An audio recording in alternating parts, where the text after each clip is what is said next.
Halo, perkenalkan namaku Muhammad Iqbal Abdillah dari Prodi Kimia kelas B, Fakultas Matematika dan Ilmu Pengetahuan Alam, Universitas Negeri Yogyakarta. Di sini, mari kita belajar analisis limbah deterjen fosfat metode fitoremediasi.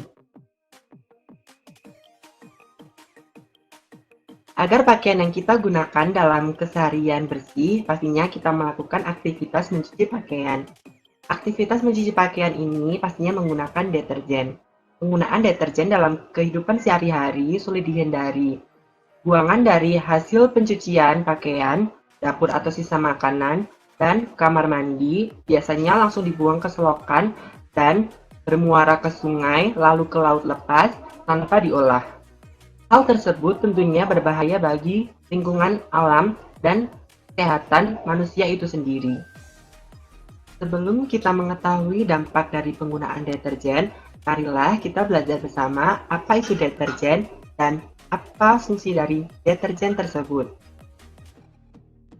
Deterjen merupakan produk pencuci atau pembersih yang mengandung sejumlah komponen diantaranya, yaitu surfaktan dan builder. Surfaktan atau agen aktif permukaan yang berfungsi untuk menghilangkan kotoran dengan proses fisika kimia. Contoh surfaktan yaitu linear alkyl benzene sulfonate atau LAS, alkyl benzene sulfonate atau ABS. Nah, LAS ini merupakan salah satu surfaktan yang mudah didegradasi secara biologi daripada ABS. Namun, LAS tersebut terdegradasi sampai kondisi 50% membutuhkan waktu 9 hari. Selanjutnya yaitu builder. Builder merupakan zat yang berfungsi untuk menonaktifkan mineral kesadahan dalam air sehingga dapat meningkatkan daya cuci secara optimal. Contoh senyawa dari builder yaitu trinatium polifosfat atau TSPP, trinatium fosfat terklorinasi, DEA atau dietanolamina, dan senyawa fosfat kompleks. Dalam kasus ini, kita akan membahas terlebih dahulu mengenai trinatrium polifosfat atau TSPP.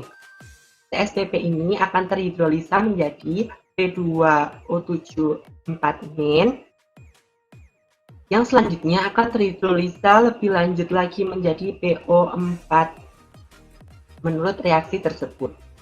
Nah, di dalam air PO4 yang berlebih akan mengakibatkan terjadinya eutrofikasi. Salah satu dampak negatif dari pencemaran limbah deterjen yaitu terjadinya eutrofikasi. Eutrofikasi merupakan proses pengkayaan unsur hara yang berlebihan yang menyebabkan masalah lingkungan hidup ekosistem perairan di mana tumbuhan tumbuh dengan cepat dibanding pertumbuhan normal. Apabila tumbuhan air tumbuh dengan pesat dan menutupi dasar sungai, maka menyebabkan sinar matahari sulit masuk ke dasar sungai dan mengakibatkan kadar oksigen yang ada di dalam perairan berkurang.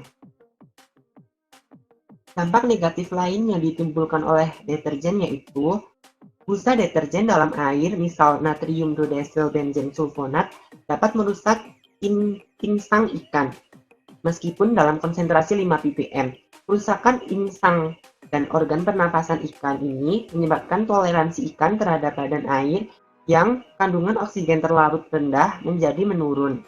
Dampak lain yang ditimbulkan oleh limbah deterjen tersebut yaitu limbah deterjen dapat merusak fitoplankton yang mana merupakan produsen primer atau pokok yang mampu membentuk zat organik atau zat anorganik dalam proses fotosintesis yang menghasilkan karbohidrat yang merupakan asal dari rantai makanan di perairan.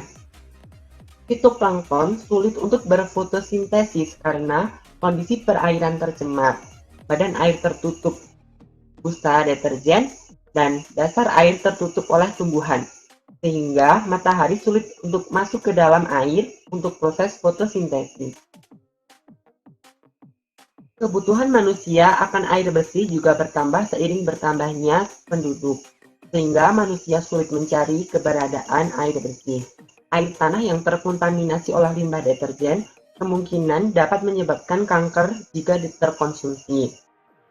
Selain itu, dampak negatif dari limbah deterjen bila mengenai kulit pada manusia yaitu kulit akan terasa kering, panas melepuh, gampang mengelupas, gatal, terkadang disertai oleh alergi.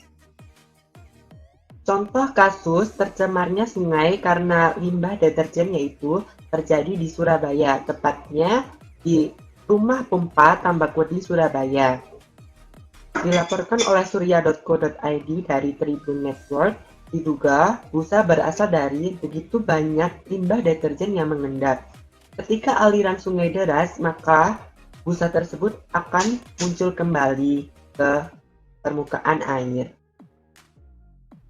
Oleh karena itu, dengan begitu banyaknya dampak negatif yang ditimbulkan dari limbah deterjen, maka harus segera diatasi agar lingkungan hidup tidak rusak dan kesehatan manusia terjaga.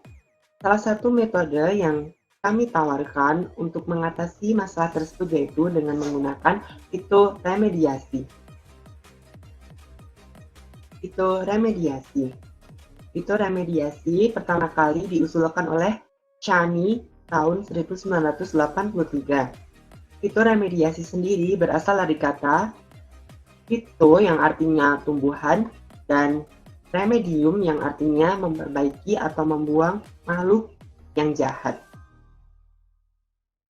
Berdasarkan literatur, contoh tumbuhan yang dapat digunakan untuk metode fitoremediasi ini yaitu yang pertama ada enceng gondok atau Ehornia crassipes. Enceng gondok berdasarkan penelitian sebelumnya mampu mengolah limbah baik itu logam berat, zat organik maupun anorganik.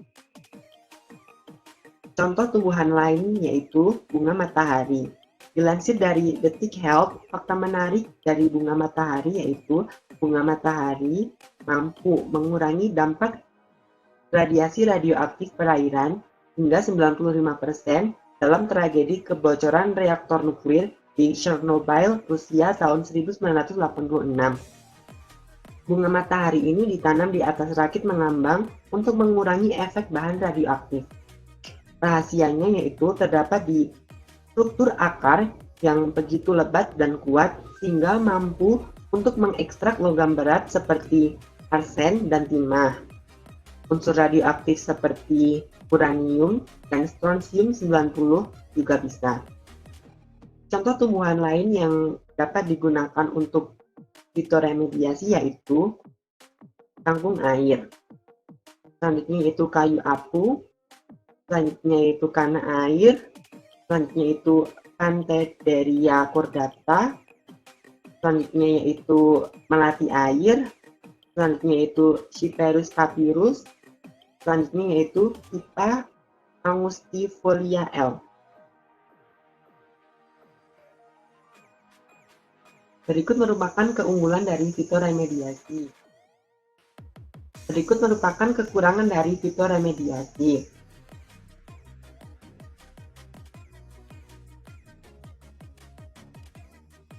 Berikut merupakan cara tumbuhan untuk memulihkan lingkungan yang tercemar.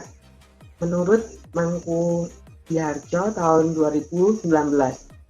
Nah, Mangku Diharjo berpendapat bahwa ada 6 proses tumbuhan memulihkan lingkungan yang tercemar tanpa bergantung musim. Yang pertama itu fitoproses 1 atau fitostabilisasi, fitoproses 2 atau fitorizofiltrasi, fitoproses 3 atau rizodegradasi, fitoproses 4 atau fitoekstraksi, fitoproses 5 atau fitodegradasi, fitoproses 6 yaitu fitovolatilisasi. Cara tumbuhan untuk memulihkan lingkungan yang tercemar yaitu 1. Fitoproses 1 atau fitostabilisasi.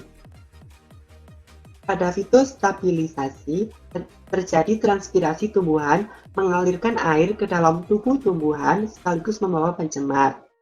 Nah, proses fitostabilisasi ini terjadi di zona akar. Proses ini hanya membatasi akumulasi pencemar dan meminimalisasi pencemar ke perairan. Proses ini difokuskan pada penarikan pencemar ke rhizosfer, tetapi tidak ke dalam jaringan tumbuhan. Proses yang kedua yaitu fitoproses 2 atau rizofiltrasi. Pada rizofiltrasi ini bekerja untuk pencemar yang mengendap dan terikat pada zona akar. Selanjutnya yaitu fitoproses 3. Fitoproses 3 atau rizodegradasi. Pada rizodegradasi ini bekerja untuk pencemar yang bersifat dapat terurai oleh mikroba tanah dalam zona akar. Mikroba yang ada di dalam tanah tersebut dinamakan mikroba rhizosfer. Nah, konsep fitoremediasi ini selalu disertai dengan konsep bioremediasi, namun tidak untuk sebaliknya. Pada proses rizodegradasi terdapat reaksi sebagai berikut, yaitu reaksi jika perairan tidak tercemar menghasilkan 6 CO2 dan reaksi jika perairan tercemar menghasilkan kurang dari 6 CO2 atau karbon dioksida, menurut Mangko Diharjo tahun 2019. Nah, reaksi tersebut di mana NME merupakan segala zat yang ada. Reaksi ke kanan merupakan reaksi respirasi, yaitu reaksi yang dimana dilakukan oleh setiap makhluk hidup. Sedangkan untuk reaksi ke kiri yaitu reaksi fotosintesis, yaitu reaksi yang dilakukan oleh tumbuhan pada hari terang. Selanjutnya yaitu fitoproses 4 atau fitoekstraksi. Pada fitoekstraksi bekerja untuk tanaman yang bersifat larut dalam air dan akan terserap ke dalam tumbuhan. Biasanya, para peneliti juga menggunakan bahan pemicu atau pengikat yang disebut dengan kehelat untuk memacu kelarutan pencemar saat proses fitoekstraksi. Selanjutnya yaitu fitoproses 5 atau fitodegradasi. Pada fitodegradasi ini bekerja untuk pencemar yang bersifat dapat terurai dalam jaringan tumbuhan. Fitodegradasi atau fitotransformasi merupakan proses degradasi pencemar organik oleh tumbuhan dengan bantuan enzim seperti dehalogenase atau enzim oksigenase dan tidak tergantung oleh mikroba rhizosfer. Beberapa peneliti biasanya menggunakan herbisida dan insektisida sintesis dengan tanaman hasil rekayasa genetika untuk proses fitodegradasi ini. Selanjutnya yaitu fitoproses 6 atau fitovolatilisasi. Proses ini bekerja untuk pencemar baik dalam bentuk asal maupun dalam bentuk hasil degradasi sebelumnya yang bersifat terurai dan larut dalam air. Nah, pencemar ini dalam jumlah kecil akan keluar dari tumbuhan. Proses ini juga bekerja untuk pencemar yang mudah menguap. Dalam proses fitovolatilisasi, pencemar yang dikonversi oleh tumbuhan dibebaskan dari bentuk beracun menjadi kurang beracun ke atmosfer. Nah, untuk proses fitoremediasi dengan enzim kondok, prosesnya sama dengan fitoremediasi tumbuhan lain, yaitu penyerapan zat yang terdapat dalam limbah oleh ujung akar dengan jaringan meristem karena adanya gaya tarik-menarik oleh molekul-molekul air yang ada pada enzim kondok.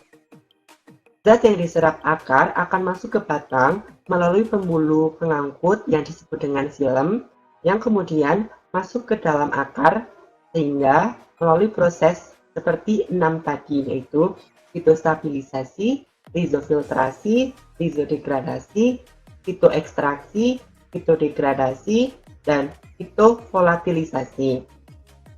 Setelah itu, limbah deterjen terlarut dapat berkurang jumlahnya di perairan, karena limbah tersebut merupakan polifosfat yang mengalami hidrolisis dalam bentuk ortofosfat yang siap digunakan enzim kondok untuk nutrien atau berkembang biak.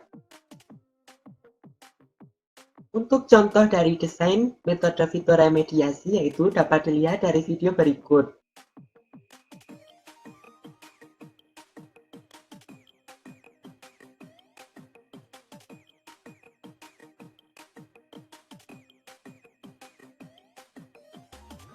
Dalam video tersebut dapat dilihat bagaimana air atau grey water, hasil limbah cuci dan mandi diolah dengan fitoremediasi menjadi air yang lebih jernih saat dibuang ke sungai.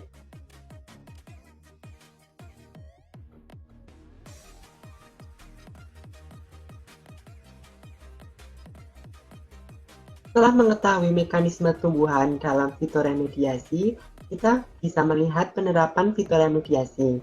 Nah, berikut merupakan video penerapan fitoremediasi oleh Hendro, warga Karawang, Jawa Barat, yang membutuhkan waktu 2 tahun untuk penelitian tersebut.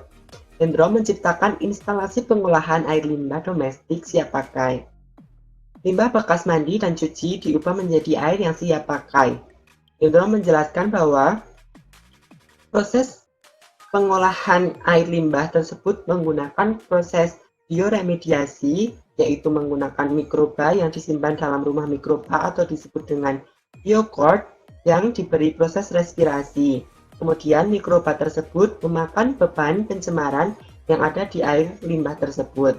Setelah itu dijelaskan oleh Hendro, yaitu proses fitoremediasi. Proses fitoremediasi ini digunakan tanaman kayu aku sebagai tanaman yang menyerap beban pencemaran hasil olahan dari rumah mikroba atau biocord. Hasilnya yaitu air limbah berubah menjadi bening dan jernih. Harapan dari Hendro yaitu dapat memproses air tersebut ke tingkat yang lebih tinggi, seperti dapat dikonsumsi atau dapat diminum. Dampak positif dari fitoremediasi menggunakan enceng gondok yaitu karena enceng gondok cepat berkembang biak, maka ketersediaannya pun banyak.